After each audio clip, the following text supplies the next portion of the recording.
SR7 TV news కి స్వాగతం. మంత్రి మండిపల్లి రాంప్రసాద్ రెడ్డి 52 మంది లబ్ధిదారులకు గాను 42 లక్షల రూపాయల CMRF చెక్కులు పంపిణీ కార్యక్రమం అన్నమయ్య జిల్లా రాయచోటిలోని మంత్రి క్యాంపు కార్యాలయంలో 52 మంది లబ్ధిదారులకు గాను 42 లక్షల రూపాయల CMRF చెక్కులను రాష్ట్ర రవాణా శాఖ మంత్రి మండిపల్లి రాంప్రసాద్ రెడ్డి బాధితులకు పంపిణీ చేశారు. ఈ సందర్భంగా మంత్రి రాంప్రసాద్ రెడ్డి మాట్లాడుతూ కూటమి ప్రభుత్వం ఏర్పాటైన నాటి నుండి ఎప్పుడూ లేని విధంగా రాష్ట్రంలో వైద్య రంగంపై ప్రత్యేక దృష్టి సాధించి పేద మధ్యతరగతి కుటుంబాలకు కార్పొరేట్ వైద్యం అందే విధంగా రాష్ట్ర ముఖ్యమంత్రి నారా చంద్రబాబు నాయుడు ప్రత్యేక చర్యలు చేపట్టడం జరుగుతుందన్నారు. అందులో భాగంగానే CMRF పేద ప్రజల ఆరోగ్యానికి నిర్లక్ష్యం చేయకుండా కార్పొరేట్ ఆసుపత్రుల నుంచి కేవలం మన రాష్ట్రంలోనే కాకుండా ఇతర రాష్ట్రాల్లో కూడా చికిత్స తీసుకునే రోగులకు సైతం బిల్లులను ముఖ్యమంత్రి సహాయ నిధి కింద విడుదల చేయడం జరుగుతుందన్నారు. రాయచోటి నియోజకవర్గం వ్యాప్తంగా కూటమి ప్రభుత్వం ఏర్పాటైన నాటి నుండి 6,22 లక్షల రూపాయలను విడుదల చేయడం హర్షించదగ్గ విషయమని, దీనికి నారా చంద్రబాబు నాయుడు నియోజకవర్గం తరపున ప్రత్యేక ధన్యవాదాలు తెలిపారు. తెలిపారు. పుష్పావతి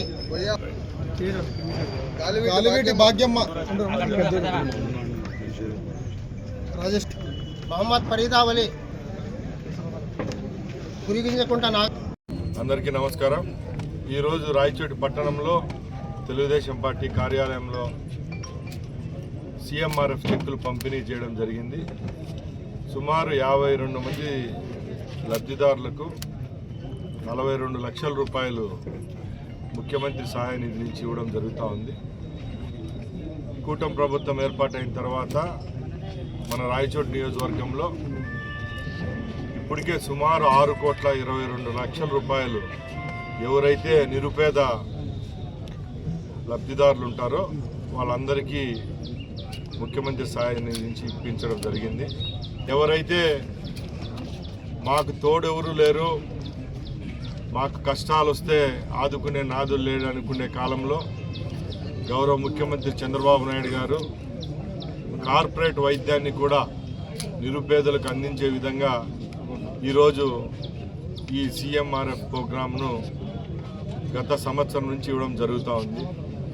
గత ప్రభుత్వాలతో పోలిస్తే ఈ ప్రభుత్వంలో ఎంతో సునాయాసంగా ఎవరైతే నిజమైన రోగులు ఉంటారో వాళ్ళకు అందని వైద్యాన్ని ఈరోజు కార్పొరేట్ హాస్పిటళ్ళల్లో చూపించుకొని వాళ్లకు వచ్చిన బిల్లులో సుమారు 60% నుంచి 70% రీఇంబర్స్ చేసే విధంగా ఈరోజు ఈ ప్రోగ్రాం జరుగుతూ ఉంది.